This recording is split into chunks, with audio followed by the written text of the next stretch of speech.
Rebecca, just cancel the honeymoon. We need you to handle the seating chart for Dylan's engagement gala instead.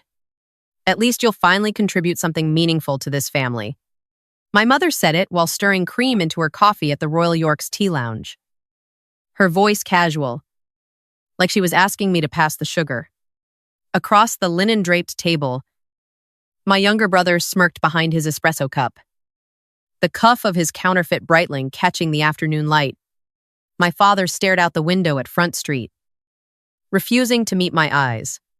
I didn't argue. I didn't raise my voice. I set down my teacup, pulled 3 crisp 50s from my wallet to cover my portion of the bill, slid the rest of the tab across to my father, and walked out of the lounge without a single word. They assumed my quiet exit was surrender. They had no idea it was me reloading. Have you ever had your biggest moment dismissed as an inconvenience by the people who were supposed to love you most? Drop a comment below and tell me about it.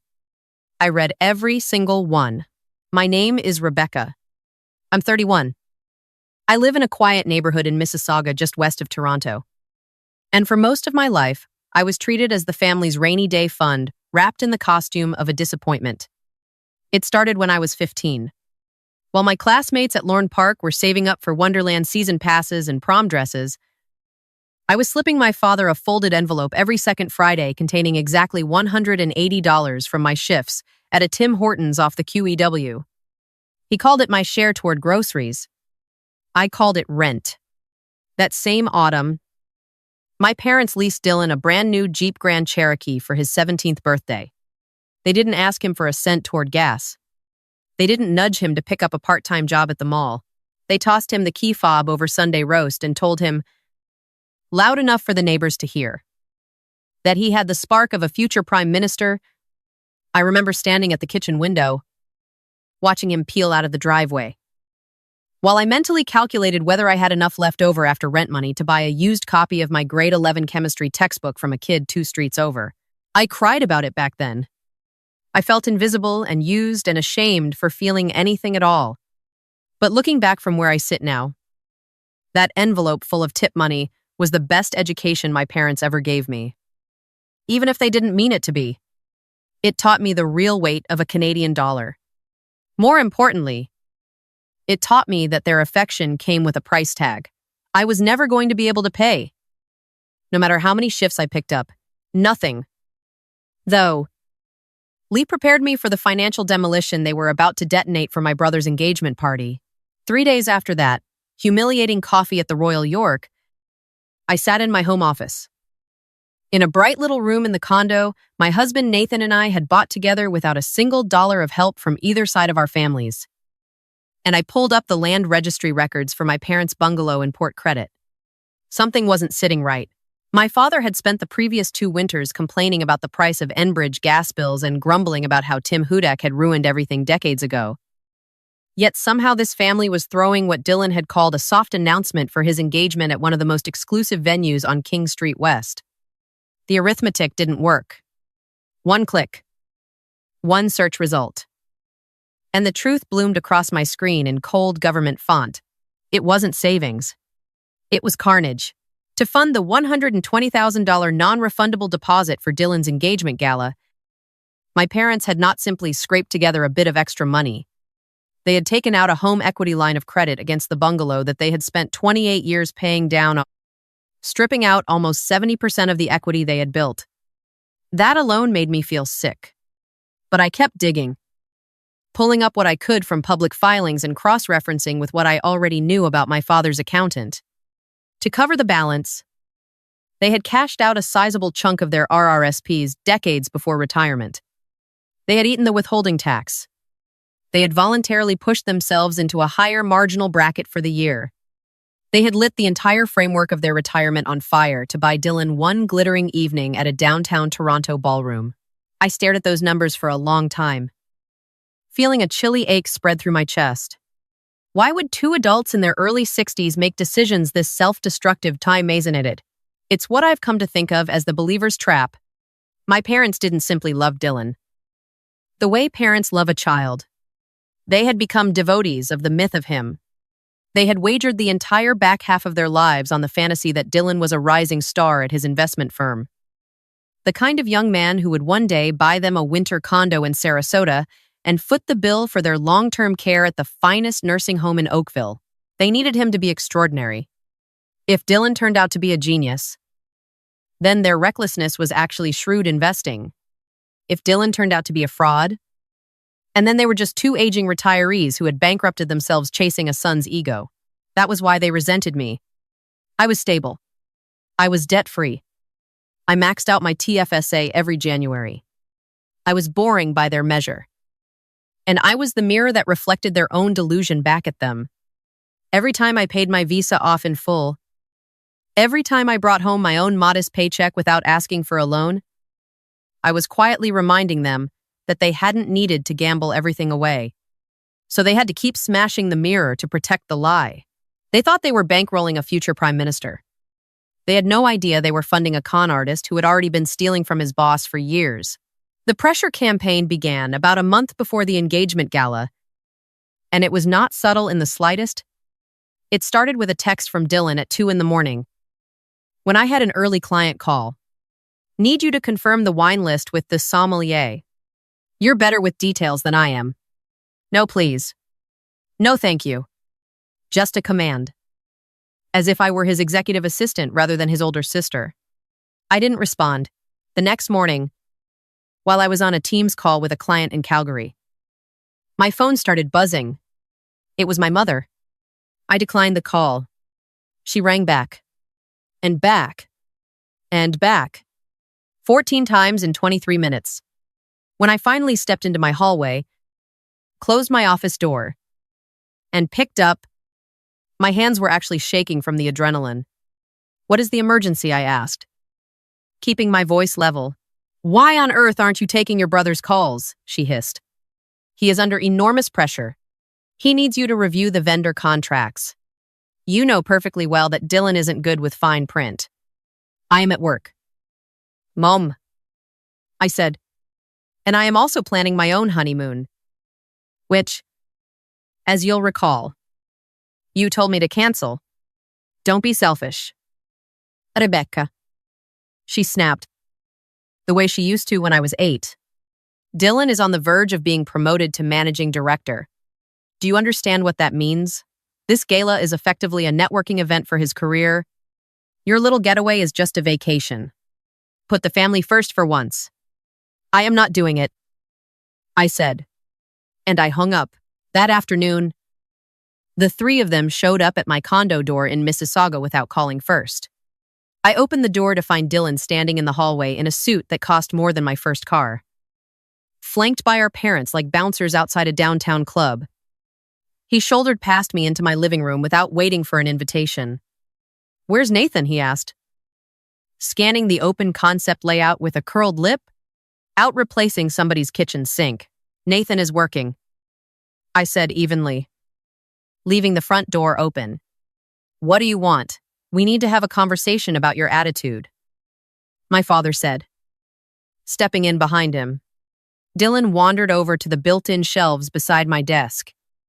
I picked up the framed photograph of Nathan and me on the shore of Lake Louise from our trip 2 summers earlier, and turned it face down on the shelf without ceremony.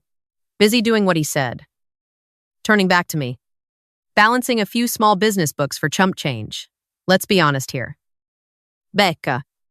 Nathan's a contractor. You're a glorified bean counter. Neither of you grasps what's actually at stake tonight. He puffed up his chest. The way he used to when he was 7 and had stolen the last popsicle. I am about to be named managing director before Christmas. Mr. Harrington himself is flying in from Vancouver for the gala. This evening needs to be immaculate. When I land that title, I'll be making enough to buy and sell the pair of you 10 times over. I looked at him. Really looked at him. Taking in the tailored shoulders. The hair gel. The watch that wasn't quite the real thing if you knew what to look for. You really believe you're getting that promotion, I said quietly. It's done. Escofted. Harrington loves me. I'm the golden boy of the downtown office. That's why Mom and Dad stepped up. It's an investment in the winning horse. My mother nodded so hard her earrings swung. Exactly. We are investing in our family's future. Rebecca. And you need to get on board. Stop sulking and start being helpful for a change. Sulking, I repeated. Yes. Sulking. Dylan barked. Because I am the one going somewhere. And you're just support staff. So act like it. He gave me that same crooked smirk he'd used since we were little. The one he'd perfected while breaking my things and then blaming me for the tears. Fine, I said.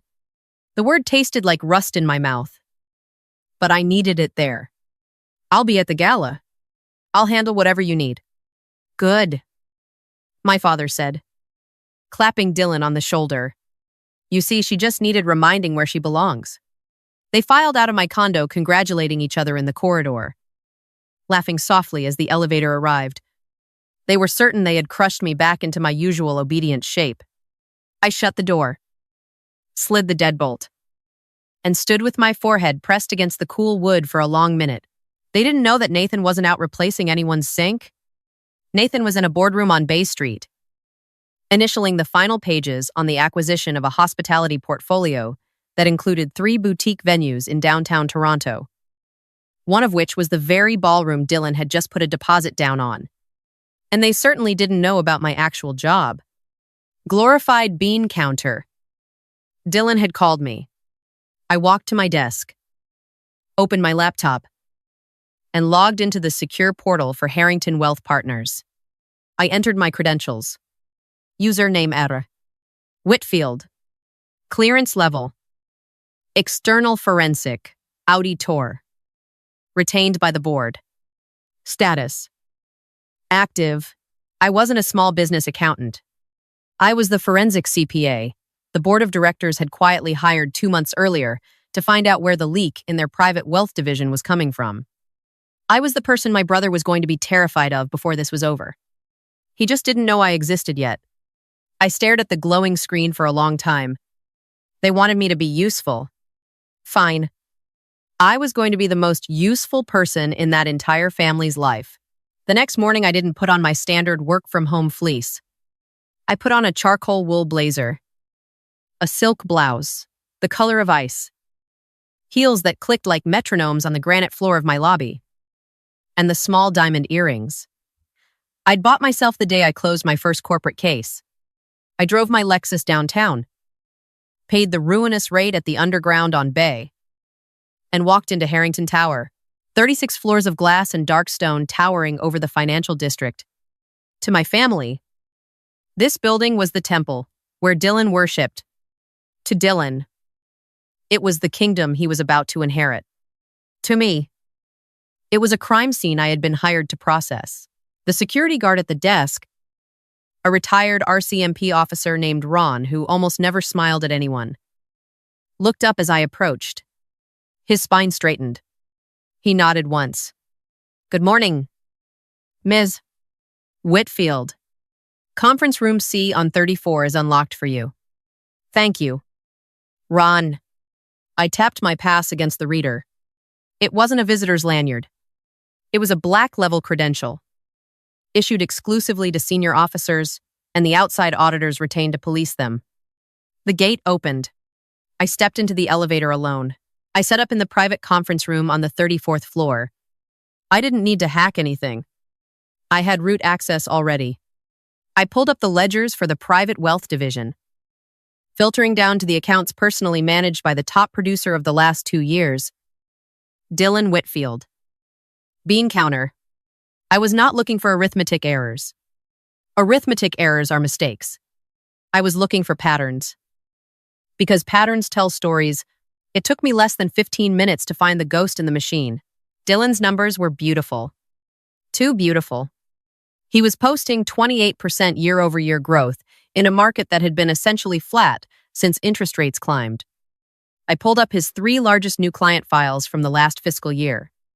Maritime Holdings Group, Laurentide Capital Advisors, North Shore Atlantic Consulting. I cross-referenced each one against the corporation's registry on the federal government's website. Maritime Holdings had been dissolved years ago. Laurentide Capital's registered address was a UPS store mailbox inside a strip plaza in Laval, Quebec. North Shore Atlantic Consulting had never been incorporated anywhere in this country, or in any province I could find. My brother wasn't a rising star in wealth management. He was an author of fiction. He was generating ghost invoices to inflate his book of business, triggering enormous performance bonuses for himself quarter after quarter. But where was the cash to pay those invoices actually coming from? I followed the flow. He was quietly redirecting chunks of the division's marketing and client development budget, money that was supposed to pay for client dinners at Canoe and referral events at the Royal Ontario Museum, into vendor payments issued to these three shell entities. And then I found the part that made my stomach drop. I traced the transit and institution numbers for Laurentide Capital's bank account. They looked oddly familiar. I opened my own online banking on my phone and pulled up the e-transfer history from the previous year. Specifically, the $2,500 I had sent Dylan to help cover the repairs on his Jeep after he'd hit a deer on the 401. The routing information was a perfect match. He was redirecting firm money straight into a personal account he used for his Interact transfers. He wasn't just cooking the books. He had torched the entire kitchen. The total of what he had siphoned off over 3 fiscal years was just over $360,000.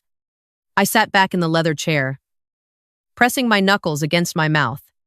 This wasn't a compliance issue. This was criminal fraud under the code. This was breach of trust. This was years of consequences waiting to be stapled to his name. Then I found the last gift he had left for me. An unsent draft in his work email, composed to one of his old Queen's Commerce buddies. The old guy is losing his edge. I'm printing money here and nobody's even glancing at the files. Once I'm MD, I'll clean the paper trail myself. My parents just pulled a HELOC against the house for the Gala, so I'm basically bulletproof.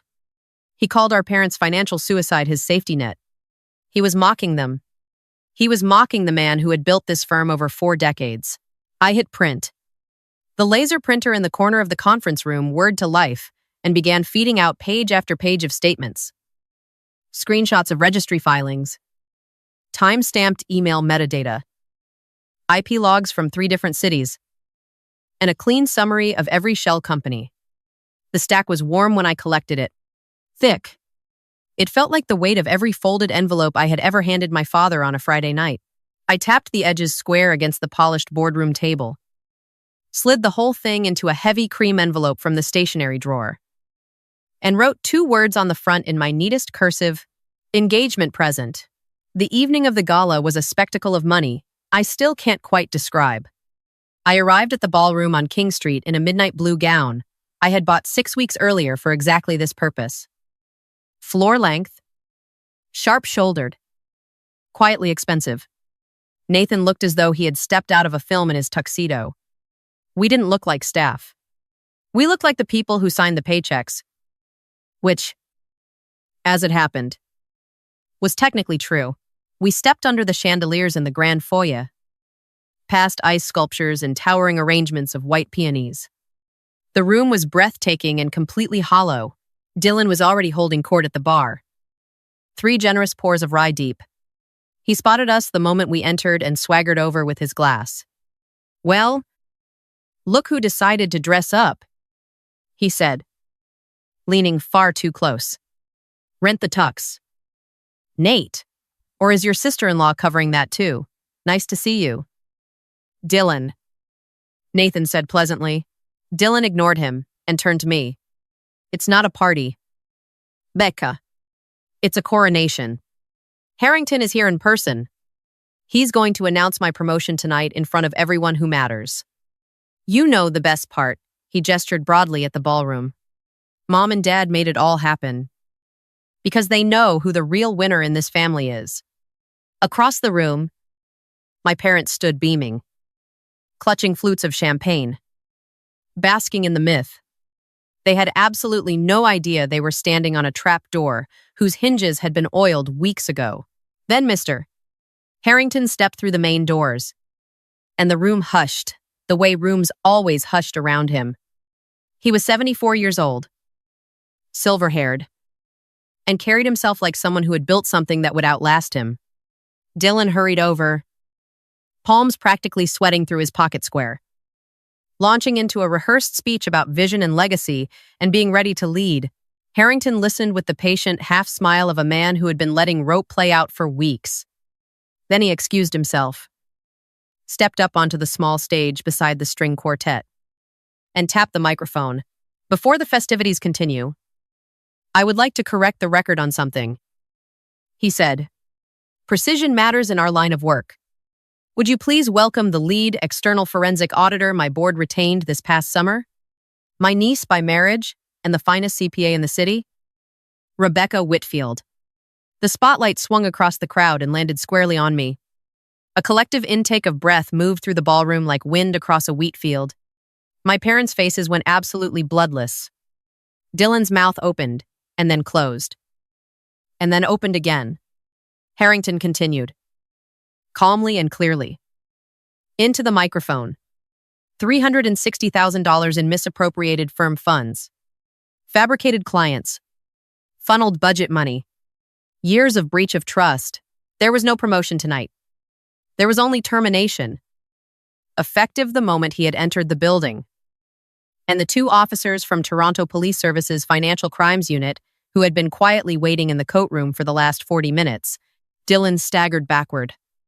Two officers stepped out of the shadows along the west wall and asked him to place his hands behind his back. My mother screamed at them that this was a misunderstanding, that her son was the managing director of the firm, that I was a liar. Harrington simply shook his head and said, softly enough that the microphone still caught it, "It's arithmetic." Mom. As they walked Dylan toward the foyer, something in him snapped. He saw Nathan standing next to me and lunged. Swinging. He didn't connect. The officers had him on the carpet before his fist came close. A charge of assaulting a peace officer was added on the spot. My parents ran over. Frantic. Demanding to know how they were supposed to recover the $120,000 deposit now that the evening had been ruined. Nathan said nothing. He didn't need to. I stepped between them and the venue coordinator and quietly recited the moral conduct clause from Section 4 of the contract. The one the venue's legal counsel had insisted on when Nathan's company had closed the acquisition. Criminal conduct on premises voided all refunds in full. That money, every penny of their home equity and every dollar they had pulled from their retirement years ahead of time, now legally belonged to the venue, which meant it legally belonged to the hospitality holding company Nathan had just acquired, which meant it legally belonged to us. Dylan is now 17 months into a 3.5-year federal sentence at an institution just outside Gravenhurst. My parents lost the bungalow in Port Credit within 8 months of the gala, unable to service the line of credit, with Dylan's income gone and no retirement funds left to draw from. Nathan bought the house back at auction. And after extensive renovations, we turned it into a transitional home for teenage girls aging out of Ontario's care system. A quiet little place with 6 bedrooms and a big kitchen where somebody is always baking. They spent 3 decades making me feel like a burden in that house. Now I hold the keys. And the door finally opens for kids who deserve to have somewhere soft to land. If you've ever been the quiet one, the useful one, the one whose wedding or graduation or birthday got steamrolled for somebody else's spotlight, I want you to hear me clearly. Your silence is not surrender. Sometimes it is just the room you need to take aim. Take care of yourselves out there. I'll see you in the next one.